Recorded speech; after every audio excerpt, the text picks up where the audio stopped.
And before we start, thank you very much for joining this webinar. And we are also planning to make it like a series. Instead of one webinar, we are also planning to make it as a series so that it will be helpful for all the MSME entrepreneurs to understand various aspects of their business based on the experience of Vakil Search and then based on the experience of Vakil Search clients.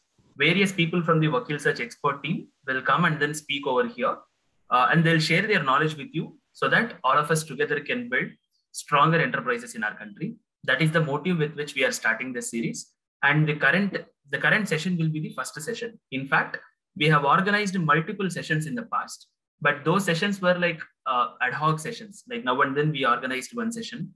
But however, going forward, it will be organized in a planned manner.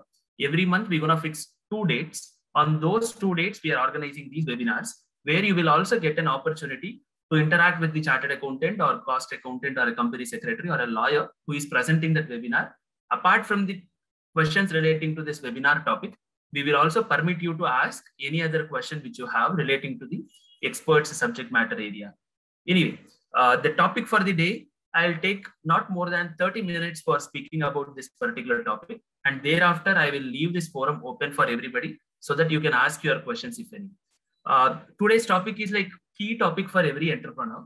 In fact, like, most of the times entrepreneurs will start thinking about the finance department, especially the most of you who are attending this webinar are CEOs of the companies. Most of you will start thinking about the finance department exactly before raising the investment or exactly before approaching for a bank loan. Till then, we will assume finance is just a support function. We will not concentrate, or the amount of concentration which we place in terms of technology development or the amount of concentration we place in customer acquisition is not the same amount of concentration which we place on the finance department, which is the first mistake which can be committed by any entrepreneur as such. So today, through this particular webinar, we wish to highlight some of the mistakes entrepreneurs are committing today, which is like proving to be fatal for the organizations. We are also sharing with you 5 best practices when it comes to your finance department, so that your organization can quickly scale up, and even that scaling up process can be done in a sustainable manner. So for those, with that particular idea in mind, we prepared this particular presentation. So the agenda for the day is, I already told you why this particular webinar. I'll spend a minute or 2 more to get into those details. The second one, we have some interesting facts about interesting facts about the unicorns of India. Then apart from that, we're going to discuss about the 5 golden principles, which is the main topic of the webinar, and then the key takeaway from this webinar. So let us straightly jump into why we are planning to organize these kind of webinars, or especially this webinar. As CEO of MSME entities, as CEO of startup or MSME entities, it is like, inevitable, or it is like by default, by the nature of job, we are obviously like obliged to know all the aspects of the business. We are, as a CEO, probably based on my qualification and based on my background, I might be an expert in engineering, but that alone is not sufficient. I should be an expert in marketing. I should be an expert in finance. I should be expert in taxation. I should be expert in production. I should be expert in sales and marketing. Everywhere, in each and every place, as a CEO, we need to do multiple hats depending on the context and scenario. So for that reason, through this particular webinar series, or through this particular webinar especially, we're going to help you. How can you wear the hat of a finance professional? You may not be you may not be an MBA graduate or MBA finance graduate, but still you will be after this particular webinar, you will be understanding what are the key numbers I need to keep it in my mind, and what are the key practices which I need to follow in my organization to ensure that even when my organization scales up, then there won't be any issues at all. I'm speaking this webinar from the context of completely CEO. The reason is we assume, based on the registrations we receive, we are assuming that most of the entrepreneurs who are attending this webinar are having less than 30 employees in their organization.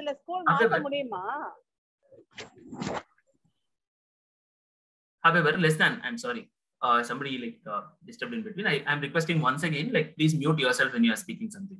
Anyway, what I'm trying to say is, the CEOs are running multiple hats, and we are helping over here for the purpose of understanding, how the entrepreneur should understand, or a CEO should think about the finance of his organization. That is our main intention over here. Apart from that, this series will continue in the same way, so that in each and every week or each and every month, whenever we are connecting, At that point of time, we will help you in taking away the key values out of this particular webinar for implementing in your own organization. This slide is very interesting slide. India has so far produced 58 unicorns. Needless to say, any company which crosses the valuation of $1 billion is usually called as a unicorn startup. India has so far produced 58 unicorns, creating a total value of $180 billion. And the expectation, the projected expectation is 150 plus unicorns will be there by 2025. Of the past history of India, after 70 years of independence, we were able to create 58 unicorns. But however, by 2025, we are projecting that number to almost multiply by 3 times. That is the context at which we are speaking. And all of us who are attending this webinar, we have this opportunity in hand to become one among those 150 plus enterprises, which are listed on this particular slide. And the kind of practices which we are mentioning is for building such kind of entities, helping you to build such kind of entities over there. This is another evidence which shows that by default, within our blood, within our ancestors, because of our ancestors and then the blood flowing within us, we already have entrepreneurial capability. This data is of US ideally. The total population of US is approx 33 crores, and there are less than 50 lakh Indians in the USA. Entire USA population has less than 50 lakh Indians. Whereas in USA, there are totally 290 unicorns, which means approx 300 unicorns are there in USA, out of which 67 unicorns have either Indian founder or Indian co-founder. There is contribution of an Indian associated person in 67 of those 300 unicorn entities, which means the summary of this slide is there are only 1.3% of the Indians in the entire US population. But however, we have contributed for 23% of the unicorns founded in US. So that is our significant contribution, which is evident that our contribution, which is evident for our entrepreneurial skill set. So we're going to nurture that particular entrepreneurial skill set through these kind of webinars over here. This slide is the one which made us think. The data on this particular slide is the one which made us forced to conduct this kind of webinar, especially on the topic of finance. If you see this particular slide, there are totally, MSME entities in India. MSMEs are I keep using these words, MSMEs and startups alternatively, but by both I mean the same. Either MSMEs or startups in India are contributing for 40% of the workforce. They are producing more than 6,000 products. Their contribution to the GDP is approx 24%. And 45% of the total manufacturing output is coming from the MSME entities. And it is growing at a double-digit growth rate, almost more than 20% year on year. And fixed assets are far above 14 lakh crores. 14 lakh crore fixed assets are there for the MSME entities. But the very astonishing fact or very shocking fact over there in this particular slide is MSME entities are availing only 16% of the bank lending. This slide shows the summary of the difficulty for MSMEs in raising the finance or in obtaining the bank loan or in obtaining the organized credit. The reason is when we are not able to get the organized credit, we will end up getting into the loop of unorganized credit where the interest rate will be very, very high. Interest rate might be 28, 30, 35%. We will end up into that particular sector. A proper financial discipline for 2 or 3 years, a proper compliance pattern which is being followed by your entity for 2 or 3 years will definitely help you to raise the money at a very low interest rate. If your financials are not managed properly, if your business data is not managed properly, not just your business is not able to, will struggle to scale up, but apart from that, raising the finance will become very, very costly. Most of the MSMEs in India, they have a good amount of turnover, but the problem is the turnover will be in cash, which they don't report it to the income tax department or the statutory authorities. Or the other problem for them is even if they have proper turnover, they are not maintaining their books of accounts properly, because of which 2 years or 3 years down the line, when they want to really scale up that entity and multiply it by number of times, unfortunately, at that point of time, we will not have access to the organized credit. We will not have access to the banking credit. This is one particular aspect which every CEO of the startup should remember right from the beginning days. We need to keep our books, we need to keep our numbers transparent and clean so that whenever we need to scale up, bank credit will be available for us very immediately. So that is one particular important point which we wish to highlight over here. With this, a short introduction on why we are conducting this webinar or what is the context, what were the problems which are being faced by the entrepreneurs. We are starting up with the main topic. The reason is usually these kind of principles and points, we exactly explain to the entrepreneur at the time of raising the investment. but by the time itself for certain companies, it will be late. So for that reason, we are organizing these webinars where we will disseminate our knowledge through this particular, through this series. 5 golden principles which every CEO should remember while managing the finance. Yes, in this series, this is the first webinar. However, we have our old webinars. Some of them are available on the our YouTube channel as well. I'll share the YouTube channel at the end of this particular webinar. Anyway, 5 golden financial principles for a CEO of an MSME. The first principle, every startup CEO should remember this. You should keep on your fingertips what is the financial health of my organization. There are like many people attending this webinar, right? You can question yourself, how many of you today, like if I ask you immediately, how many of you will be able to say, what was my sales number for the last month?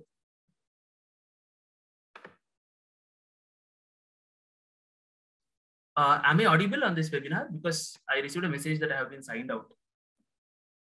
You are audible, sir. Yeah, thank you. Thank you very much. Okay.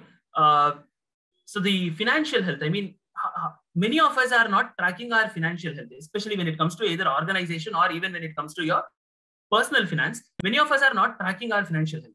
How many of you are able to answer this particular slide without contacting your accountant or without your contacting the accounts department of Akil Search? How many of you are able to answer for the questions in this slide? Like, are you making money or losing money? Am I making month on month? Am I making profit or am I making loss? What are the different sources of revenue and how much revenue have I made in the past 1 month, the past 3 months, the past 1 year? Am I keeping those numbers on my hands? What are my top 5 expenses? What is my total payable? What is my total receivable? How much I need to pay to the vendor so that I need to ensure that much amount of cash is there in my bank account? How much should I need to collect from my customers so that I need to run behind my customers to collect that money? Very importantly, even if you don't remember all these things, these 2 points are very, very, very important for any startup. How much money do I have in my bank account? And what is my burn rate and runway? I'll explain you how much money do I have in my bank account. Open your bank account and verify the balance. That will provide you the answer. But what is my burn rate and what is my runway? What is my burn rate is nothing but what is my average monthly expenditure, which I am incurring additionally than my revenue, which means the loss which I am incurring every month. How much is my loss which I am incurring every month? For example, let's say I'm a company, I'm into software business. I'm making a revenue of 1 crore every month, but I am spending 1.2 crores every month because of salaries or because of capital expenditure, anything. I'm spending 1.2 crores every month on an average. That 20 lakhs is my burn rate. This is very important for me to know because if 20 lakhs is what I'm spending every month, if my bank account has only 60 lakhs of balance, then at the time within 3 months, I will end up losing my entire bank balance. Then I will start struggling in my business. It will become very difficult for me to go forward itself. So for that particular reason, understanding the burn rate every month and remembering what is my bank balance currently sitting in my bank account is very, very important at any point of time. What do you mean by runway? Runway is nothing but with my current bank balance, with my burn rate, how many days I'll be able to continue in my business without cutting the number of employees or without significantly scaling down my entity, without raising the finance. For example, in my previous example, I have 60 lakhs in my bank account and 20 lakhs is the monthly average burn rate, which is monthly loss which I am incurring or monthly excess expenditure which I am making than my revenue. Within 3 months, 3 months is my runway. My maximum runway is 3 months. Within 3 months, I will be out of money. So whenever my runway is less than 4 months or less than 3 months, it should ring alarm bells now itself. And then I should start immediately looking for various options for raising the finance. The reason is at the end of second month or at the end of the last month, if we realize this aspect, if we realize that entire finance is done, then the problem is we will end up taking the money very, very urgently at a very high coupon rates, very high interest rates. So for that particular reason, these 2 questions we should have answer at any point of time. What is my bank balance? What is my burn rate? What is my runway? Please answer yourself for your entity, whether you hold this particular data on your fingertips right at the moment. If not, after this webinar, please calculate these things. The reason is unless we put them into a piece of paper, we will not be able to understand the importance of these numbers. We will assume that the things will happen automatically. But if we don't plan them, the problem is that the things will land up in a unplanned scenario or unexpected or undesirable scenario. So for that reason, understanding these numbers, because tomorrow if you are going to your bank or tomorrow if you are going to your investor, the first question which they will ask you is what is your burn rate and what is your runway. These 2 questions will determine your capability to negotiate with them. If I have a large runway, I can negotiate for the lesser coupon rate. The reason is I have more amount of time. Banker knows, if not this bank, I'll approach another bank and then raise the credit. So for that particular reason, ensure your long runway is present when you are approaching for the next source of finance. Though bootstrapping the business, generating the profits and then scaling up the business is an ideal scenario. But I think for this generation of enterprises, that is not the genetical scenario in the current stage of entrepreneurs. We are definitely looking for the outside sources of finance. Then at that point of time, we need to plan it ideally before itself. If we have these numbers in our hand, what is my receivable, payable, profit or loss, which I'm making every month, every year? What is my current bank balance? What is my burn rate? What is my runway? If these numbers are there in my hand, I am almost a chartered accountant for your company. You as a CEO, you are a CFO of your company, in fact, and you have better control on your business and you'll be able to take your decisions in a better way. Before spending each and every single rupee, you will have the particular confidence on how this particular rupee will add value to my business in the future. So this is our first principle, our first aspect, which every CEO should remember, especially CEO of MSME entities. First principle which they need to remember is they should hold numbers on their fingertips. Certain basic numbers, they should keep it on their fingertips. There is no other option over there. The second tip which we are offering through this particular webinar is keep the control of bank account with the CEO itself. Don't delegate it. At least till the time your business reaches 2 crores or 3 crores or 4 crores of revenue per year. Don't delegate the part of your bank account. This is out of our experience. Not that the accountant will commit a fraud or not that the HR or administration person in the organization will commit a fraud. The reason is it is very, very important. See, by seeing the spreadsheets, we might understand where did this money go, where did this money go. But however, when we actually approve it or when we actually sign the check and then submit that expense, when we actually sign that voucher for making that expenditure, the kind of grip which we get on our P&L will be very, very different. So that is the reason we ideally suggest. Number one main reason to prevent frauds. Number second main reason for the purpose of having complete grip over your finance, ensure that bank account access is with you. You can provide view-only access for your accountant to do accounting and all. But mainly whenever it is outgoing of expenditure, ensure you are the approving authority, even if it is for 1,000 rupees expenditure. Ensure you are the approving authority so that you will get fair understanding of your business. Especially this is very, very true if you are planning to scale up your business a lot in the future. Then the third one, I'm sorry, number is wrong there. Third one, if you are losing money, it is the time to rethink. If it is a strategy which you have actually planned for 2 or 3 years to spend money and then thereafter start making profits, then I am not talking about such a scenario. But usually in a normal company, if you are burning your money every month on month, it is the time you have to sit and then identify what are your top 5 expenses and approach them from top to bottom. 80:20 rule. Typically 80:20 rule will apply over here. See that particular 20% of items which are contributing 80% to your cost and how we can plan them, how we can reduce them. And then one other important mistake which we see most of the times with the entrepreneurs is they go and take the credit. Without approaching any professional or something, they will go and take credit sometimes. The problem is they take credit at a very, very high interest rate and they'll be bonded over there and very highly unreasonable terms and conditions. For example, for 3 years, 10 lakhs of credit taken to be repaid within 3 years of time for a 35% interest rate is a very unreasonable thing. I'll say you what will be the reasonable interest rates. If you are going for a working capital loan, which means for day-to-day management of your business, usually the interest rate should be 6% to 8% or 6% to 10% maximum. 10% will be the maximum coupon rate. But if you are going for a capital machinery or something of that nature, usually 12% loan. If it is an unsecured loan, you can go up to 20% without any security, without any inventory. If you are going for a loan, maximum up to 20%. But don't get into this debt loop of 35% debt, 40% debt. Unfortunately, 35% debt has become a click away on our mobile. Whenever we need money, we just make that particular click and then get that money into our bank account. But we don't know the real pain which we will face afterwards. So having that particular control on each and every expenditure, especially, when you are making loss, understanding those big ticket items which are contributing for your huge loss and then rectifying them immediately is our third principle. So the first principle, understand your finance. The second principle is keep control of your bank account only with you. The third principle is when you are losing money, understand what are those big ticket items from where you are losing the money so that you can control them. Then the fourth principle, budgets. I think most of the small organizations, they don't go ahead with this particular program of formally preparing the budget. That is the main problem. The reason is if we don't prepare the budget, which means we don't have a plan. When we don't have a plan, we don't know how we are going to run the organization. For example, if you need to calculate ideally the burn rate, churn rate, and all these things, ideally we need a budget in place in our organization.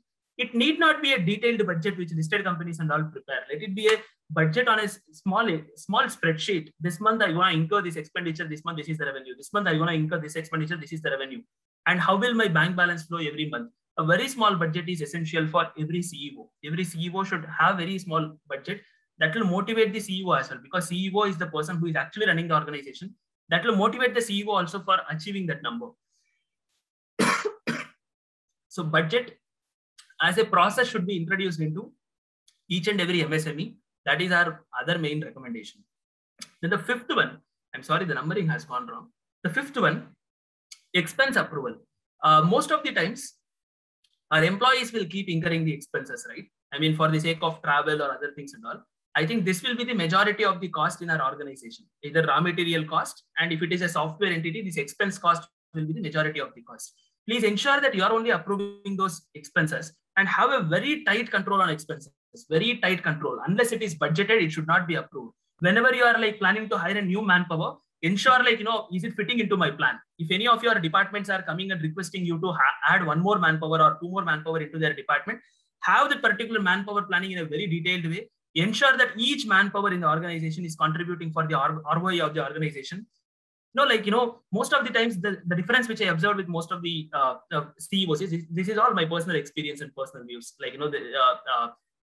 Sometimes it might be wrong as well. So I'm giving you the caution at this moment. Sometimes what CEOs think is for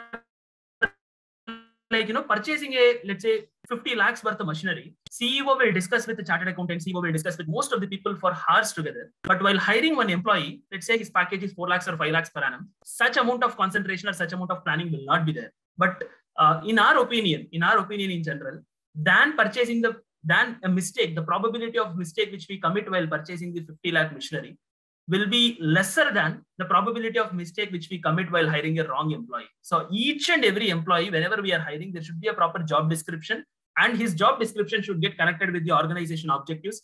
And only then we should be hiring that particular person. Otherwise, employee cost or like any budget, cash budget or machinery budget or any budget, there should be proper approval of expenses at each and every stage. And only then we should proceed for reimbursing that expense or actually incurring that expense.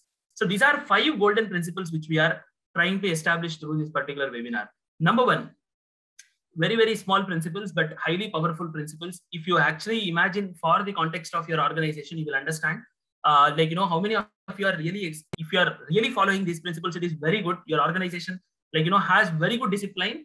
Whenever the organization has a very good discipline, the chances of scaling up will be significantly higher.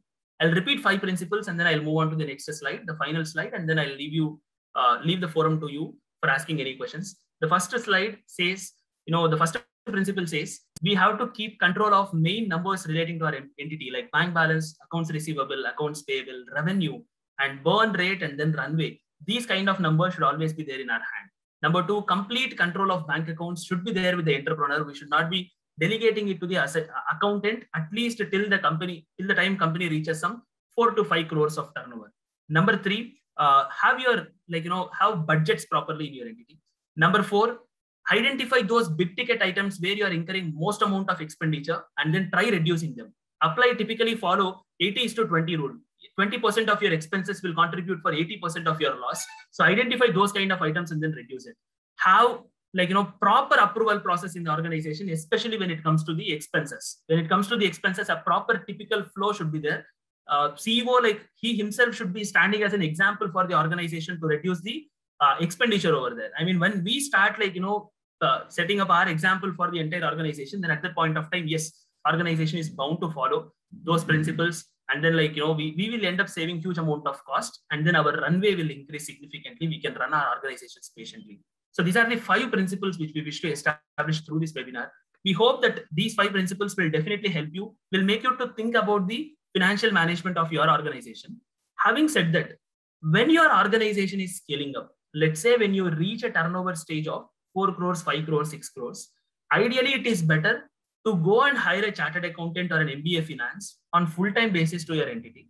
If it is very difficult, if hiring a chartered accountant or MBA finance on a full-time basis into your entity is very difficult, I would suggest whenever you have a good vision that, whenever you have confidence that your product is going to become very significantly scaling up, and whenever you are planning to become the next unicorn of India, it is better at the beginning itself, you take the right steps for your organization to reduce the cost for entities. These days, many chartered accountant firms, including our Vakil Search, we are coming up with the kind of model called as VCFO, Virtual Chief Financial Officer Services. Whereas whatever the principles which I said and various other lot of financial controls, which a CEO, he himself cannot take care of everything. At that point of time, we step into the shoes of CEO. We help the entrepreneurs to understand these numbers. We prepare the dashboards, which will help you to track these kind of numbers.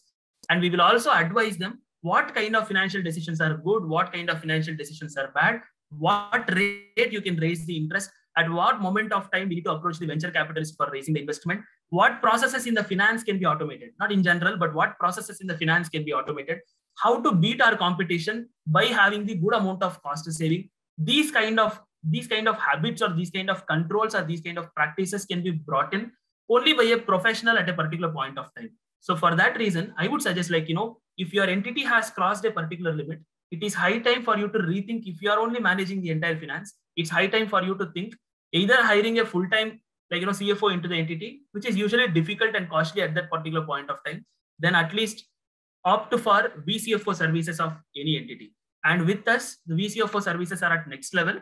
The reason being, we use our own customized dashboards and customized softwares for delivering these services. If any of you are interested in VCFO services after this webinar, you can contact us. But apart from these VCFO services, if you are running the finance on your own in your entity at the beginning stages, it is very important to remember the 5 principles. Keep the complete control of revenue and expenditure and a bank account of your organization at your fingertips. And thank you. This was the small content of this webinar. We wanted to give you the opportunity to ask any questions if you have, and then we can take it forward from there. And we would also appreciate if you can spend 2 or 3 minutes of your time after this webinar. We'll send an email. You can spend 2 or 3 minutes of your time to send us the feedback and suggestions for the next topic as well. Whatever the topic which you feel will be the most relevant based on this context, whatever the topic you feel is the most relevant, you can suggest us. We will come up with such kind of content. We'll make these webinars more and more useful for you. At any point of time, if you need any of our help or any suggestions on planning or running your entity, we will be available at webinars@vakilsearch.com. Our team which is managing the webinars, they'll redirect you to the right expert and you can organize it.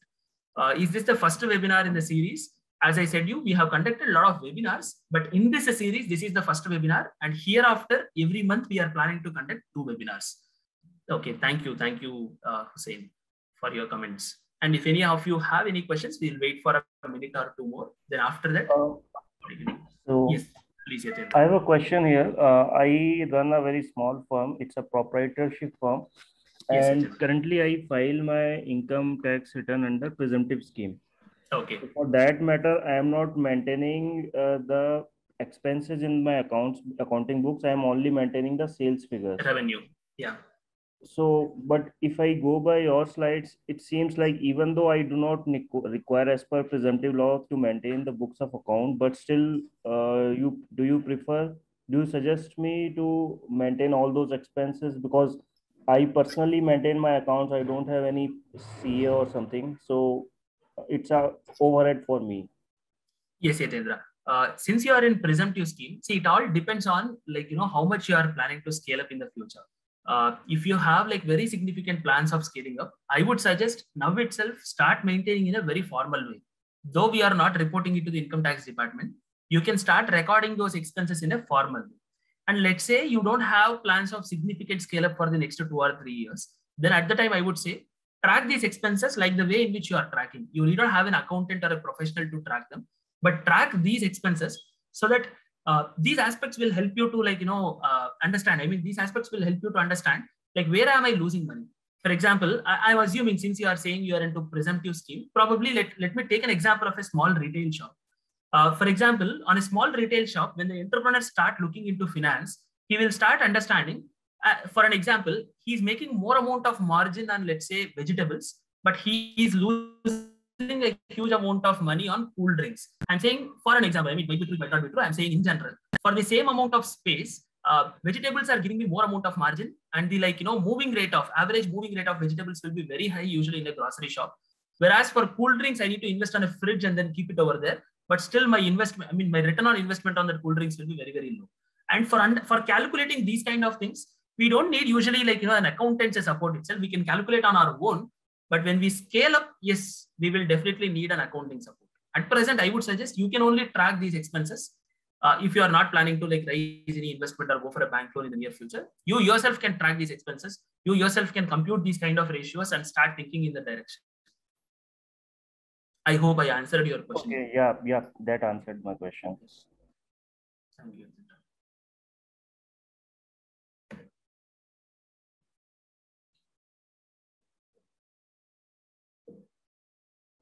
So I have another follow-up question on this. So I have started a small software firm. We are into softwares and we deal with others' data. So basically, we have to follow certain compliances data, and nowadays it's only increasing the compliance part, privacy laws and all. So do you think that we should switch to the private limited firm to limit our liability, or shall I just continue with the proprietorship firm? Because with private limited, extra overhead and legal compliances also comes with it, right? Yeah.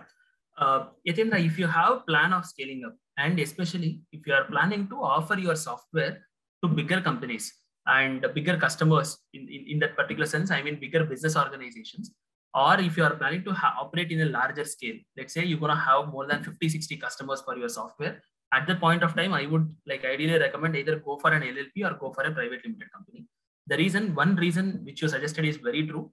Data privacy laws are going to become very strict going forward. Any small mistake over there will become penalized, will be significantly penalizing us. So for avoiding that kind of penalties on personal assets, yes, it makes a lot of sense either to go with an LLP or a private limited company. And the other reason is, let's say 1 year or 2 years down the line, if this software, especially software, right? So if it is having a very good potential, then at the point of time, you will have options to raise investment and then scale it up further, take it global. And all these things, it is not feasible to do it in a proprietorship or a partnership model. I would suggest either to go with an LLP or a private limited company. And as far as compliance cost is also concerned, I don't think today at present with Vakil such kind of entities, I don't think there is a significant amount of difference in compliance cost to do. For a proprietorship, if you are spending approx 10K in a year, for an LLP, you might end up spending, for a small size LLP, I'm saying again, it depends on size of your LLP. For a small size LLP, you might end up spending some 20 to 25K. For a company, you might end up spending 30K, which is not a significant difference considering the past. In the past, it used to be a very high difference, but at least at present, the difference between the proprietorship compliance cost and the LLP compliance cost is very minute. So in that scenario, I would suggest you to go for an LLP or a private limited company if you have such kind of scaling up plans and if you are dealing with such kind of bigger customers. Yeah, so we definitely have, we definitely are going to have many customers, not just 50, but much more than that. But those are not very small customers, not the bigger. The number will be big, but each customer will be small. But definitely we have those plans of scaling it up. But what my thinking was eventually we will have to actually move to the private or some private limited firm. But my thought was, let's delay the process as much as we can so that we don't engage in that. I am not too aware of the actual compliances. So that was my thought process.